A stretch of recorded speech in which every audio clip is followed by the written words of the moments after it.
Wake up. Regardless of where you are in the world, the whole work, retire, live on your pensions plan cannot work anymore.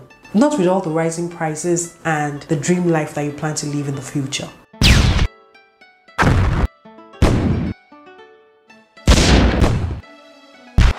What you just saw was my return on investment in the past 2 years. What that means is that if you had invested $1,000 2 years ago, it would be worth about $1,700 right now. This could have been you, happy about your investments, happy that your money is working for you, but you chose to stay on the sidelines because of lack of knowledge, lack of information, not knowing where to start from, or even fear. Now, if you want to get off the sidelines, get into the game, take charge of your financial future, then you need to start investing. On the 3rd of July 2021, I am hosting a free webinar on where and how to invest. It will be a practical session that will help you get started on the right footing. To sign up, click on the link below.